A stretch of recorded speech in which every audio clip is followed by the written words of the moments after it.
Hola, muy buenos días para todas las personas que nos siguen en esta transmisión especial del programa de Semana Santa, Aguejote Festival de la Siembra, del Rule Comunidad de Saberes.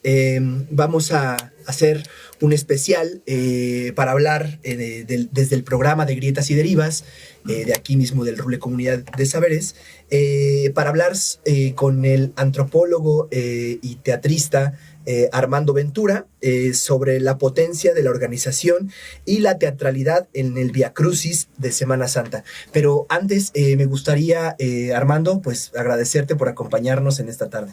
No, muchísimas gracias. Al contrario, yo me siento muy agradecido por esta invitación y esta oportunidad de charlar con ustedes.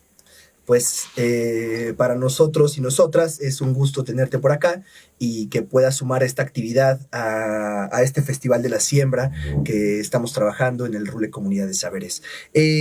Pues bueno, antes de manera muy resumida que nos cuentes pues quién eres, qué haces, ¿no? Para que las personas que nos están siguiendo y sintonizando en este momento pues sepan quién es el invitado que se encuentra esta tarde. Claro que sí. Bueno, mi nombre es Armando Ventura, yo soy antropólogo social, como bien lo mencionas, también soy teatrista, estudié literatura dramática y teatro también en la Facultad de Filosofía y Letras, y bueno, me dedico actualmente a los estudios territoriales, soy doctorante de Ciencias Sociales en la especialidad de Sociedad y Territorio, y también trabajo cuestiones teatrales con un colectivo que se llama La Comuna Revolución o Futuro, en donde también hacemos bastantes intervenciones escénicas con un enfoque comunitario. Bueno, pues para quienes nos están siguiendo ya conocen un poco más de Armando, también lo pueden seguir en sus redes sociales que aparecerán al final de la transmisión y también las podremos poner durante la transmisión misma en los comentarios. Pues bueno, primero cuéntanos, Armando, ¿cómo surge tu necesidad de explorar e investigar sobre este tema que es el Via Crucis? Bueno, pues el tema de la Semana Santa representaba para mí una convergencia entre mis dos profesiones, entre la antropología y el teatro, en el sentido de que me permitía conocer como una dimensión social de lo que es la práctica escénica y además también me permitía poder observar ciertas técnicas actorales que en ese momento yo estaba interesado en verlas desde la teatralidad popular, ¿no? Cómo se podían activar así como ciertas cuestiones que yo aprendía en las clases de teatro, pero cómo se podían activar desde la experiencia con lo religioso, con lo sagrado, que pues eso es una cuestión que pues les es de mucho interés a los actores. Y por el lado antropológico, pues bueno, ahí tenía como una serie de, un tema bastante interesante para poder reconocer, sobre todo categorías que desde la antropología trabajamos, pero que se conectan con la práctica escénica, como es el performance, el ritual y la teatralidad. En concreto, estos tres como conceptos. O sea, digamos que primero fue como esta inquietud meramente por esto de la actuación, ¿no? Sí. Que te inquietaba de saber cuáles eran los procesos actorales, ¿a eso te refieres? Claro, que tenían dentro de la representación. Sí, porque, claro, en ese entonces pues yo estaba estudiando teatro y estaba mucho más comprometido con la actuación. Entonces, pues me llamaba mucho la atención cómo se podían activar ciertas cuestiones como lo orgánico, ¿no? La vivencia o todo esto desde desde otro lugar, pues que no era la escuela, que no eran los textos de Grotowski, por ejemplo, ¿no? O que no eran como textos meramente de actuación, sino que poder ver ese fenómeno cómo se activa a partir de los eventos sociales. En este caso, de la importancia que tienen los símbolos religiosos en la vida cotidiana y cómo pueden disparar emociones. Ya después todo eso pues lo fui llevando hacia la antropología y en el sentido de que pues quise como explicar la conexión como de la vida ritual, de lo teatral y en general como de las acciones performativas dentro de la dinámica social. Bueno, ahora estás tocando un tema bien importante, ¿no? Primero sobre la teatralidad y al mismo tiempo estás hablando como de la ritualidad y del performance. Uh-huh. Para las personas, bueno, que nos están siguiendo en este momento, ¿nos podrías un poco compartir cuáles son un poco las diferencias que puedes encontrar entre una y otra y cómo fue que las pudiste ir viendo en la misma representación del Via Crucis? Sí, claro. Bueno, cuando hablamos de performance realmente hablamos de una característica de la acción o de las acciones. Por ejemplo, pensemos como a todos los seres humanos que se desarrollan dentro de un ámbito que se llama la vida social activa, que es como lo que tú haces, ¿no? Las actividades que haces. Dentro de la vida social activa podemos encontrar diferentes clasificaciones, ¿no? Están, por ejemplo, las actividades de la labor, por decir una cosa, que tienen que ver con el mantenimiento del cuerpo, ¿no? Como la siembra, la alimentación, todas estas cuestiones que tienen que ver con lo corporal y con mantener la vida, ¿no? Podríamos identificar otras que son las del trabajo, que es el artificio humano, ¿no? Lo que le da materialidad a la vida humana, como construir una mesa, hacer aviones, planear, la técnica, digamos, ¿no? Por otro están las actividades que tienen que ver con el discurso de la acción, la representación del discurso de la acción. Dentro de estas actividades, estas son las actividades, digamos, performativas. Y entonces ahí podemos encontrar un sinfín de actividades que van desde la política hasta el teatro, las liturgias. Entonces la performance, digamos que es una capacidad humana de accionar a partir del juego o la convergencia entre el discurso y la acción. Y la performatividad es algo que está ahí en la condición humana. Ahora, dentro de las performances, dentro de las performances podemos encontrar diferentes tipos de performance. Y aquí en concreto, pues está los rituales y el teatro. Que por eso digamos que son como primos performativos, ¿no? Como los primos que se reconocen dentro de la acción, dentro de la performance, digamos. Y entre el teatro y el ritual, pues tienen una historia que siempre se ha ido como que van como de la mano, que en determinados momentos de la historia se juntan, en otras se separan demasiado, pero que siempre van acompañados. Lo que las diferencia uno de otro son como los objetivos, ¿no? El ritual siempre va a perseguir como el reconocimiento de una norma, o el hacer valer una norma, o el también mantener vivo como un relato, y hacer como efectiva una dinámica de medios fines. ¿No? Tú cuando las personas hacen unos rituales, cuando es por lo general quieren obtener algo, y lo piden de manera cíclica. Y dentro de los rituales hay, digamos, relatos que se van representando, se van recordando de tanto en tanto. Es como mantener ahí una norma viva, y tiene una función muy concreta. El teatro, por el contrario, también el teatro se caracteriza por tener la cuestión del juego de ficción, ¿no? Es un juego de ficción que también va variando de muchas maneras y que también está presente en los rituales. O sea, no es que uno sea una cosa y otra sea otra, sino que, por ejemplo, un ritual puede ser teatral en el sentido de que maneje un juego de ficción. Pero una obra de teatro que tiene el juego de ficción puede ser ritual de acuerdo a los fines que persiga o la temporalidad con la que se haga, ¿no? Digamos, el ritual en concreto son acciones performativas estructuradas de manera cíclica, que buscan una norma, ¿no? Que buscan una relación con una norma y una efectividad. El teatro es el juego de la ficción, de hacer un juego del acto con la palabra, y poderlo emplear en muchas cosas, pues. De ahí, esa es la esencia de la teatralidad.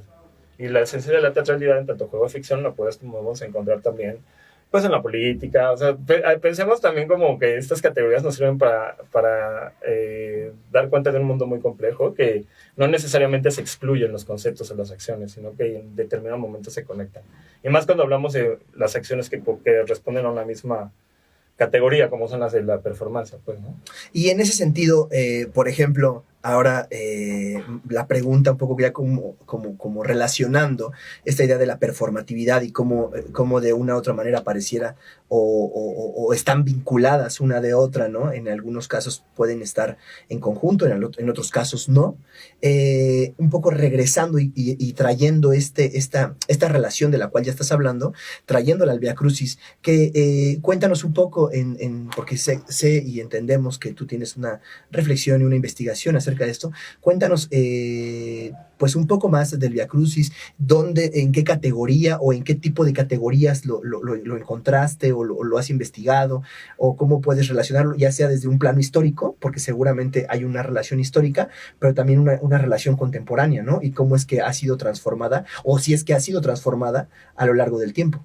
Bueno, sí, definitivamente ha sido transformada, y dentro de la representación, o sea, si podemos nosotros contar la historia de la representación de la Pasión de Cristo, podemos ver una historia de la teatralidad y una historia del ritual, en concreto, con las relaciones de poder que existentes y que van cambiando. Y también una disputa de legitimidad hacia el relato cristiano. O sea, ¿quién era el legítimo portador del relato cristiano? Si la iglesia o el pueblo en determinado caso. Y eso lo vamos a ir viendo en la historia de las representaciones de Cristo. Si quieres podemos como empezar a hablar sobre eso. Sí, justo, a mí me gustaría que justo profundizaras en torno a esto, porque bueno, para las personas que nos van siguiendo, pues Armando y yo tenemos una relación de trabajo, una relación de amistad, ¿no? Que hemos seguido por muchísimos años y al mismo tiempo hemos coincidido en términos de investigación, ¿no? Sobre todo en términos de performatividad y trabajo en torno a lo comunitario, ¿no? Y el espacio público. Y justo por eso es que nos llamaba la atención la investigación que tú has hecho a lo largo de estos años, en tanto qué pasa con la historia, ¿no? Y con esto que mencionabas sobre la legitimidad del relato cristiano, ¿no? ¿Cómo es que se ha mantenido esa legitimidad? ¿Ha perdido fuerza? ¿No la ha perdido? Y el por qué resulta que sigue siendo necesaria esa legitimidad. Y es que ahí es la estrategia, pues, del ritual. O sea, el ritual ha mantenido vigente el relato cristiano. La función de los rituales es mantener presente, mantener en el cuerpo relatos y normas. Y aquí se cumple completamente.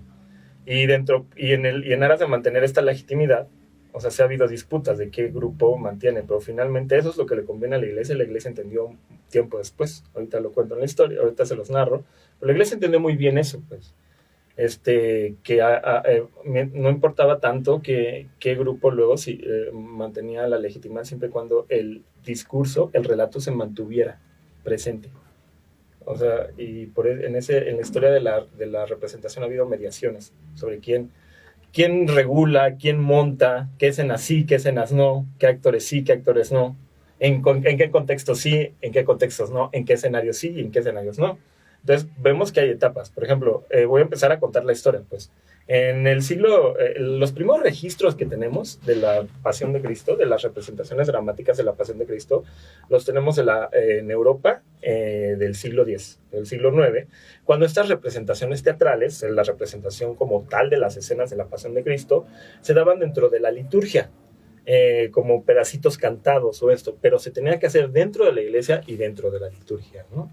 No había como una independencia. Y además, las representaciones no las hacían personas. Pues tenemos registros de Cristos como animados, Cristos de madera articulados, como unos grandes títeres, que también se utilizaron para hacer la representación de Cristo, porque no cualquiera podía tener un personaje como tal.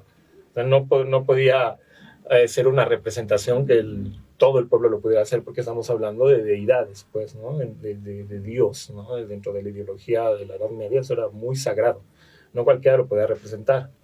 Pero también hay una cuestión en donde la iglesia empieza a ver que debe de haber como un acercamiento, ¿no?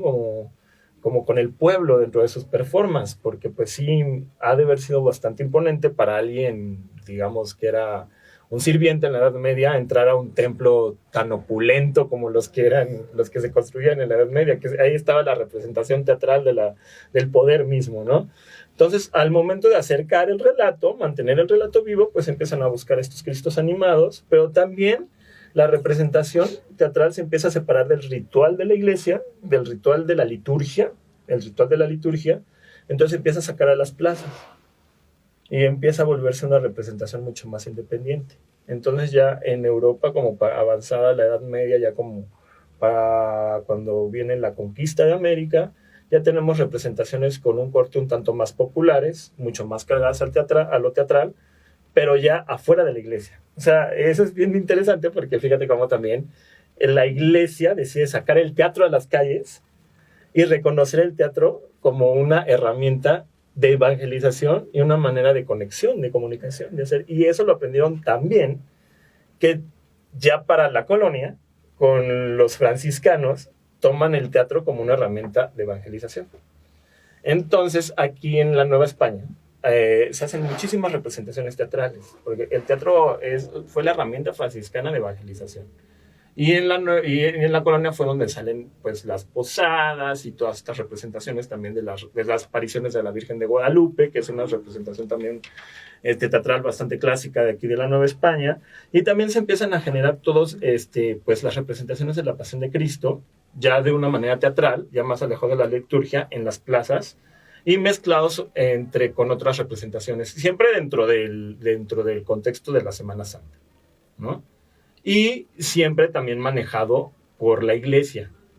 Las personas no podían hacer la representación de la pasión de Cristo. Claro, esa era mi pregunta, justo, porque tú hablabas ahora un poco del espacio, ¿no? En términos arquitectónicos, ¿no? Claro. Es decir, la arquitectura de la iglesia, pues es una arquitectura evidentemente que pone un lugar y un límite, ¿no? Es decir, aquí somos nosotros, de aquí para acá es la casa de Dios, y para allá, pues más bien vengan acá, ¿no? Y entonces hace rato que nos estabas hablando un poco en este acercamiento al pueblo, ¿no?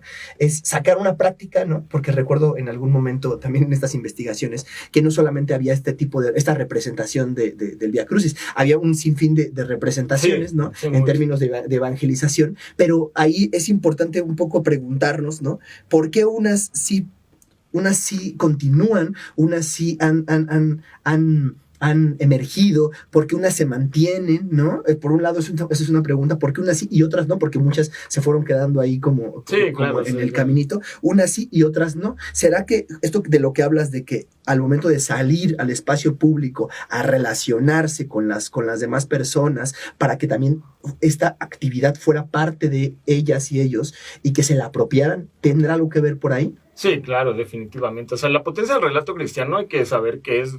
O sea, el relato cristiano es como el progreso actualmente. Es el discurso del poder hegemónico de aquellos tiempos. La idea de Dios, de Cristo. Y ese se impuso durante muchísimos años. Hasta al grado que pues, ahorita somos un país católico, protestante, cristiano, pues siempre cristiano. Y el discurso tenía que imponerse en un proceso de colonización. Y en ese proceso pues se tenía que mantener vivo y se tenía que mediar. Por eso es que se vuelve el teatro una parte importante de la realización. Y pues también que el discurso necesita, el discurso al ponerse en el cuerpo necesita apropiarse. O sea, al momento de ponerse en el cuerpo va a haber una variabilidad. No va a imponerse tal cual. O sea, necesita el actor social necesita conectar ese discurso con una necesidad. Por eso va perdurando. Ahorita, conforme vayamos avanzando en la historia, vas a ver por qué van perdurando. Sí, claro. Y justo ahora que mencionas sobre el avanzar en la historia, no sé si ya vamos a llegar a ese punto, que ahí me parece un poco importante. ¿En qué momento pasa esto que estabas diciendo de que las personas ya lo representen? ¿En qué momento es histórico? Porque un poco entiendo ya cuando lo hacía la iglesia, ¿no? Y lo hacían primero con esta especie de títere, no sé si más o menos entendí, sí, y después lo sacan, pero ¿en qué momento ya las personas ya pueden participar de esta práctica? Sí, bueno, mira, aquí en América Latina, ya hablando en concreto en la Nueva España, esta disputa, primero por ley estaba prohibido que las representaciones de la Pasión de Cristo las hicieran como personas que no pertenecían al clérigo.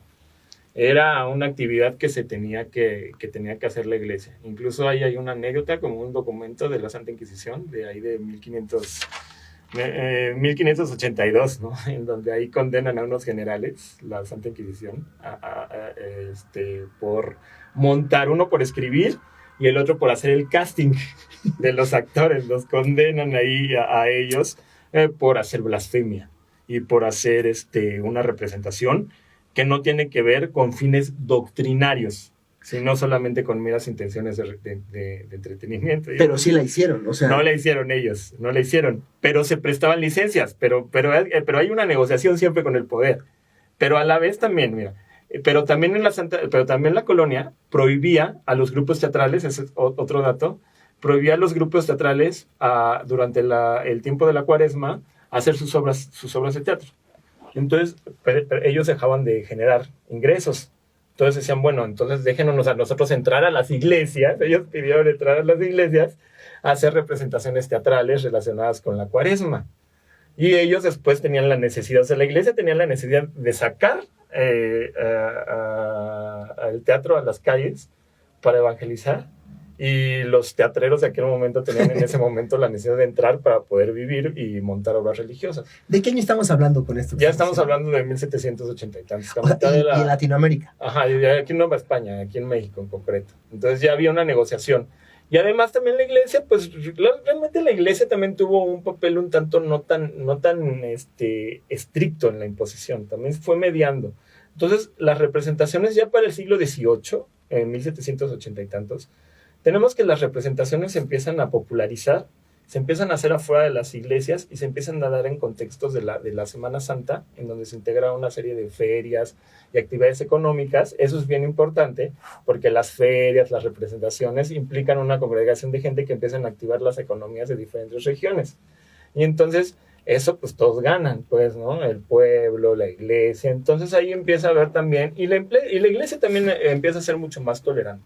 O sea, como en la manera de representar la pasión de Cristo. Por eso actualmente podemos ver una diversidad de diferentes representaciones de Cristo, ¿no? Desde los clavos, desde los que se ponen los clavos en las Filipinas, hasta las que tienen que ver más con rituales mesoamericanos que se dan aquí que se dan dentro de la Semana Santa en las comunidades rarámuris, pero que muy poco tienen del relato cristiano. O sea, la iglesia en algún momento permitió como esa cuestión en aras de mantener el relato cristiano vigente.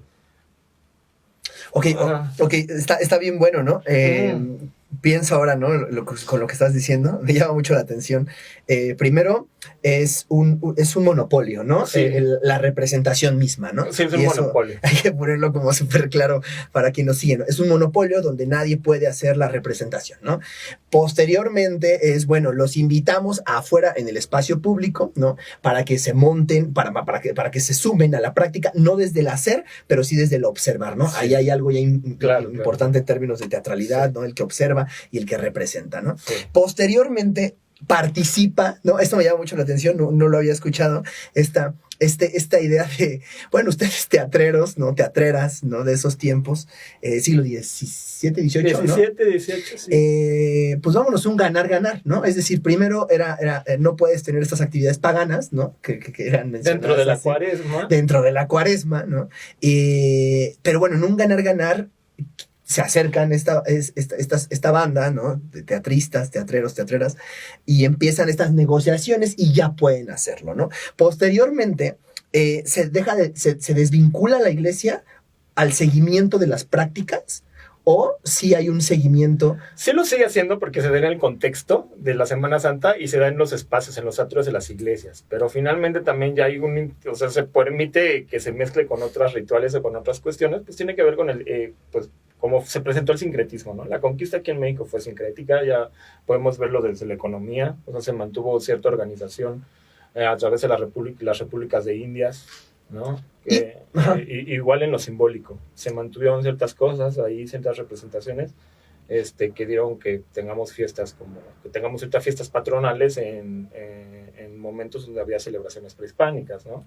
Entonces fue parte también de esa historia, pues. ¿Y sabes por qué me resulta importante esto? Me resulta importante porque fíjate que pareciera, ¿no? Y es importante un poco traer la historia, el contexto social, ¿no? De cada una de las épocas en donde se miró esta práctica, ¿no? Porque pareciera que muchas veces pensamos o creemos que lo que está y lo que existe es como que parece que ha perdurado como está a lo largo de décadas, ¿no? Y a lo largo de siglos, ¿no? Y justo esto me parece muy importante, como esta reflexión del relato mítico, ¿no? De cómo ha ido permeando, transformándose en cada época. Y ya lo estabas empezando un poco a hablar, un poco, sobre todo en términos de lo que hablabas sobre las ferias, ¿no? La activación de la economía, que tiene que ver más con un acto de lo popular, de lo social, ¿no? Y no sé si tenías otra cosa que decir, pero también me gustaría llevarlo ahora sí. ¿Qué pasa cuál es la potencia, ¿no? De la organización, ¿no? No solamente del Vía Crucis en sí mismo, sino todo lo que provoca y convoca alrededor de la misma representación. Sí, bueno, mira, pues para dar respuesta a esta pregunta también vamos a ir como por cuestiones de datos históricos. O sea, la potencia que tiene para la gente se puede narrar como en el mito de origen de varias representaciones ya en el siglo XIX. Ahorita, por ejemplo, para el siglo XVIII, como seguir un poquito esta línea histórica, ya teníamos como representaciones, registros de representaciones populares afuera, en ferias, en espacio público. Se ha auspiciado por la iglesia, pero ya teníamos en Ozumba, en Pátzcuaro, en Silao, en San Ángel, cada una con diferentes intensidades. Por ejemplo, se narra que la gente que iba a la de San Ángel se les hacía como muy pesada y preferían ir a algo más tradicional y se iban a Tizapán. O sea, había como una diversidad también de ferias. Pero en la representación del Via en la Crucis. representación del Via O sea, Crucis. digamos que ya ahí empezaba un poco a permear quizás que no era la misma. No era la misma. Y ya se daba en diferentes, o sea, habían unas donde solamente había representación, pero en otras donde se acompañaba de muchas otras cosas más, pues, ¿no? Pero siempre como dentro del contexto de la Semana Santa. La potencia bien que tiene, por ejemplo, en el siglo XIX pasa algo bien interesante, que es cuando el pueblo, ciertos pueblos, en concreto Coajimalpa y Iztapalapa, se apropian por completo de la representación de Cristo a partir de un mito fundante, que es el mito de la... Y con mito no estoy diciendo que sea mentira, pero sí hay como ahí una construcción que justifica ciertos hechos, pues, ¿no? El mito fundante de la pandemia, o sea, de la epidemia, que se está bien presente. O sea, en concreto, en Iztapalapa empezaron a celebrar la representación porque a mitad del siglo XIX hubo una epidemia en el barrio y para salir venturosos y hallantes en agradecimiento decidieron hacer la representación de la Pasión de Cristo y se repite ciclo con ciclo desde hace 150 y tantos años, 170 y tantos. En Coajimalpa pasa lo mismo. Ya no se hubo una epidemia, empieza realmente ellos a tratar de buscar una solución, digamos, divina y buscan hacer la representación de la Pasión de Cristo como una manda y también en agradecimiento para que se pusiera fin a ese problema. Y eso es bien interesante porque ahí es como la gente se apropia de los relatos cuando los ve eficaces, los hace suyos y los ve eficaces. Y ahí no solamente es que la iglesia lo ve eficaz, sino también que el pueblo lo ve eficaz.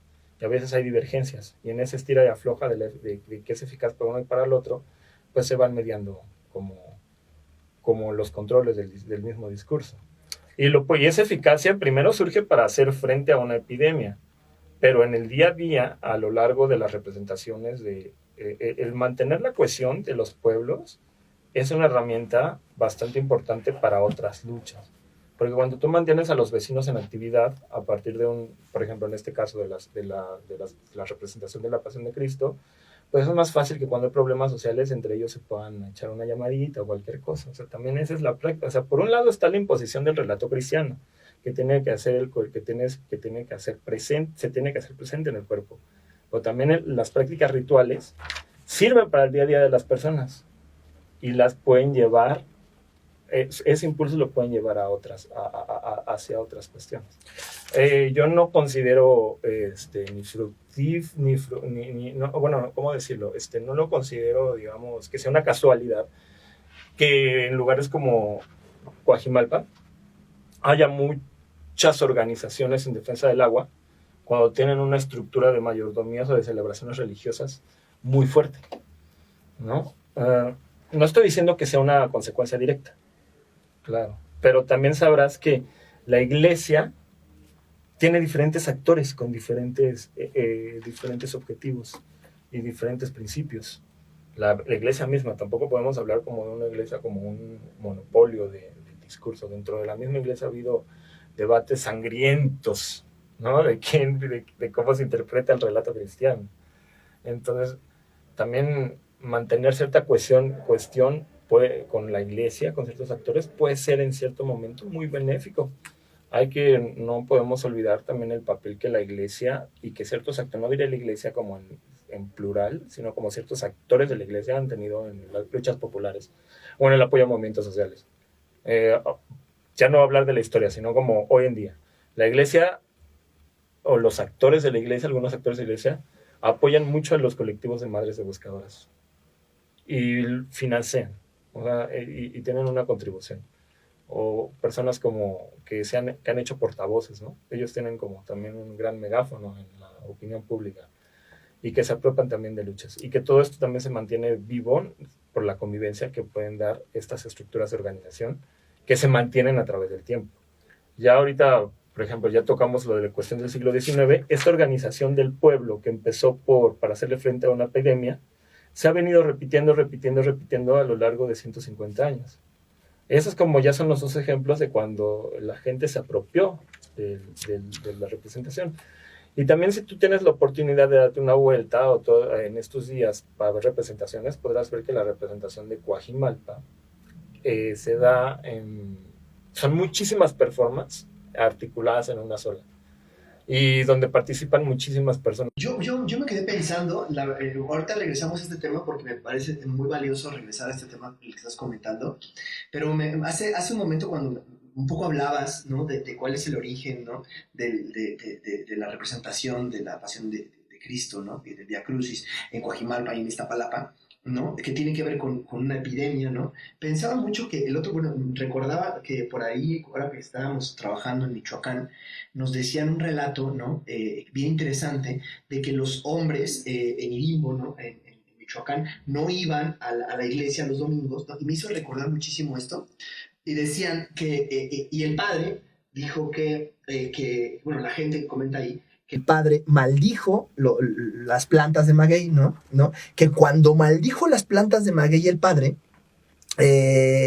porque los magueys, bueno, para quienes nos siguen por acá, en Irimbo, bueno, era un lugar donde los magueys, era una producción de magueys muchísimo.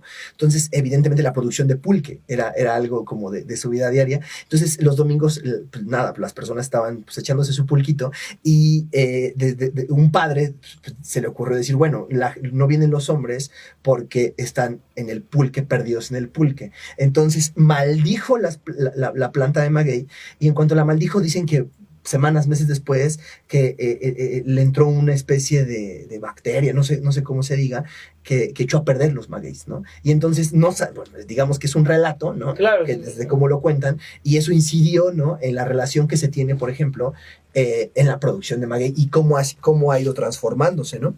Y un poco regresando a la potencia de la organización, también me hiciste recordar, sobre todo como en términos de reclusión, ¿no?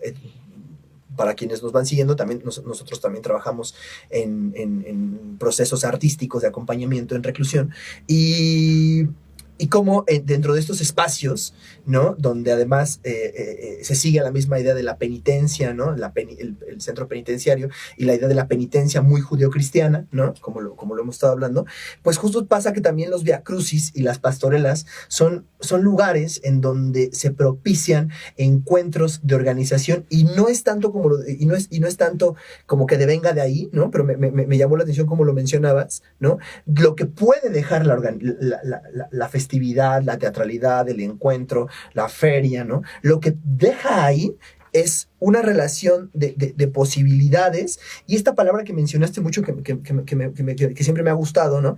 Que tiene que ver con la tradición, ¿no? Las tradiciones pueden ser fundadas, ¿no? Es decir, pensar que la tradición no es algo como ay, viene ahí por milenios, no, también la tradición hoy por hoy puede ser fundada, ¿no? Y necesita ser fundada, las más bien necesitan ser fundadas. O sea, por eso la existencia de los rituales.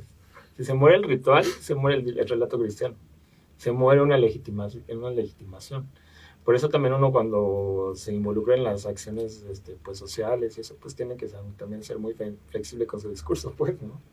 Y con sus celebraciones mismas, ¿no? Recuerdo como cuando uno luego exige que se tenga como cierto comportamiento al recordar cierta cuestión.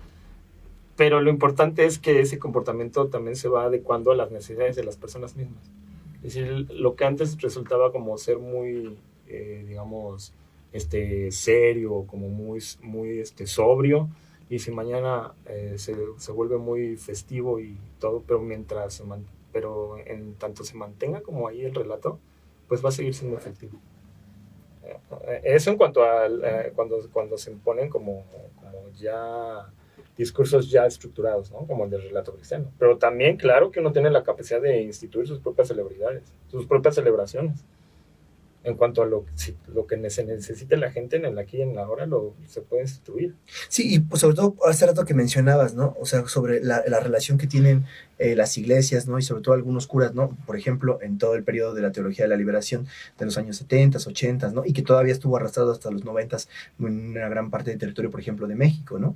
Y que justo de una u otra manera es porque mantienen viva la relación de comunicación afectiva, ¿no? Uh-huh. Y que les propicia y les puede, ¿no? Claro, sí, sí, sí. Y bueno, ya para ir cerrando, me gustaría justo ya para ir cerrando en términos de potencia de organización, tú, ¿cómo ves en ese sentido, tanto en Iztapalapa como Coajimalpa, cómo ves que, ya nos comentaste un poco que hay atisbos, ¿no? de organización. ¿Tú cómo ves tanto en estos dos territorios y cuáles son los ejemplos que nos pueden servir para poder propiciar más sentidos organizativos, ¿no? En toda la ciudad y en todo el país, ¿no? Bueno, y en nuestro contexto, pues. Pues sí, bueno, pues aquí, bueno, me gustaría dar mi opinión también, pues dejando clara mi posicionalidad, pues, ¿no? Uno como antropólogo, como teatrero, pues sí le tiene demasiada, digamos que, si cabe la palabra, fe a las acciones de organización simbólica, ¿no? Lo que tiene que ver con la performance y todo ello, ¿no?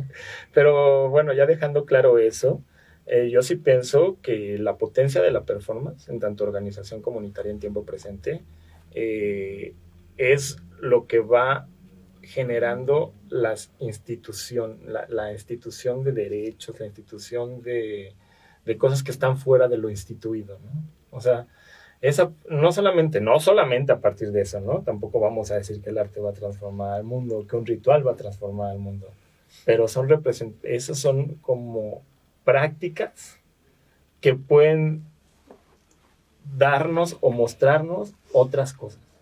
O sea, el hecho de ponernos juntos no va a hacer que las cosas cambien, pero el hecho de ponernos juntos ya es un encuentro primero. Y ese encuentro primero, el poder lo tiene muy claro. Encuentro primero, digamos, no de primacía, sino de personas. Veamos los rituales del poder. El más popular aquí en México, el del 15 de septiembre. Por muy odiado que sea un presidente, y sobre todo en los años 70, 80, el momento en el que el presidente salía al palco a encontrarse con el pasado del país, apropiándose el discurso de la patria y de los héroes, y al encontrarse con una gente que lo vitorea y lo legitima en la plaza, es una manera de mantener el poder, mantenerlo vivo, mantener las reglas, mantenerlo escénicamente, decir, aquí hay una división, yo estoy aquí en el palco y ustedes están aquí, o pase lo que pase, aquí está ya hecho, ¿no? El poder lo necesita hacer, siempre en sus rituales. La gente también necesita imponer sus propios rituales, y sobre todo en estas relaciones asimétricas de dominación, también la gente busca imponer sus propios rituales, imponer su teatralidad. Hacer de estas acciones performáticas una manera de alzar la voz y decir nosotros también estamos aquí. Y es por eso bien importante como a través de las fiestas, a través de las marchas, a través de muchas cosas que tienen que ver con la performance, uno puede hacer valer la voz de los que no tienen voz. Aunque es una parte, digo, también aquí quiero sí dejar bien claro, pues no, tampoco hay que ser tan idealistas y decir que solamente por el hecho de salir a marchar, hacer una obra de teatro, porque eso suele pasar mucho, sobre todo con las formaciones artísticas. Que digan, ay, con el teatro va a cambiar el mundo, ¿no? O sea, es parte, pues, ¿no? Pero...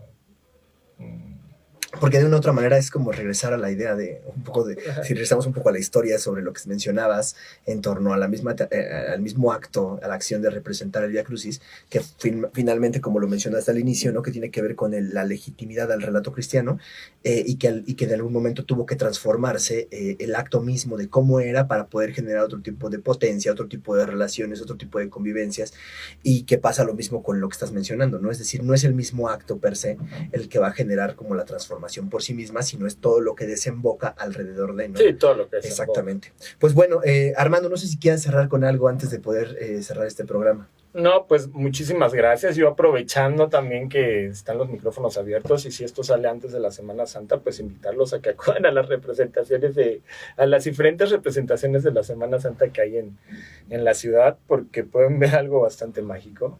no solamente sobrio, digamos, sobre todo yo recomiendo de la Semana Santa de Coajimalpa que se puedan dar una vuelta el sábado de Gloria.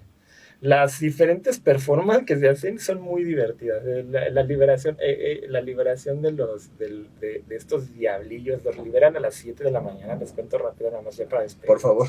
Los liberan a las 7 de la mañana del atrio, son unos diablillos vestidos de rojo, los liberan y salen ellos corriendo por arriba de los soldados que se acuestan sobre el atrio de la iglesia. Ellos salen corriendo arriba de los cuerpos y en la presencia de miles de personas ellos salen a hacer diabluras. Y de eso se trata la ficción, de eso se trata la teatralidad. Y en las diabluras pues van como robando, entre comillas, a las personas de la feria.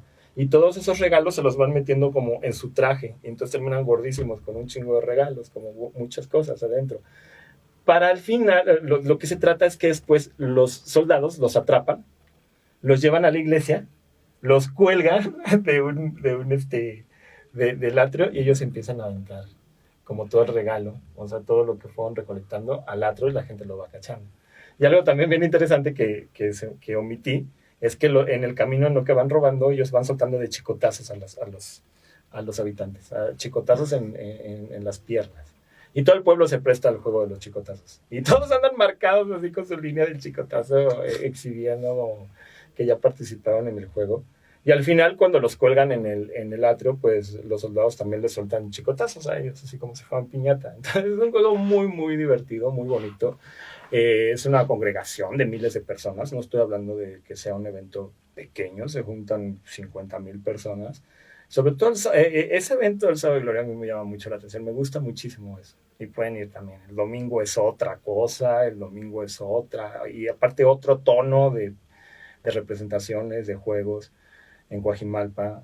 El viernes también, o sea, va variando también la emoción de toda esta celebración, no solamente conforme va cambiando, como va variando la emoción. Eso en Coajimalpa, pero en Iztapalapa pues también tiene su particularidad, ¿no? A mí lo que me llama mucho la atención son los nazarenos, como la gente que toma su propia cruz y va acompañando el mismo Vía Crucis, ¿no? Eso a mí me llama mucho la atención de la representación de Iztapalapa, y así varios pueblos pueden encontrar como diferentes matices que pueden ser interesantes y se la pueden pasar bastante bien.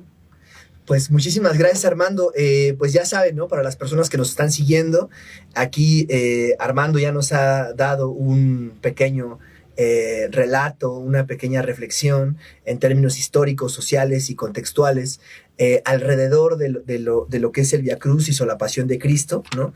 Para que justo podamos ver desde otro lugar al que estamos habituados o habituadas, ¿no? A ver esta representación, esta escenificación, ¿no? Por décadas, para la gran mayoría, evidentemente, que nacemos y se nos hace muy común, ¿no? Que prendemos la televisión y ya existe eso.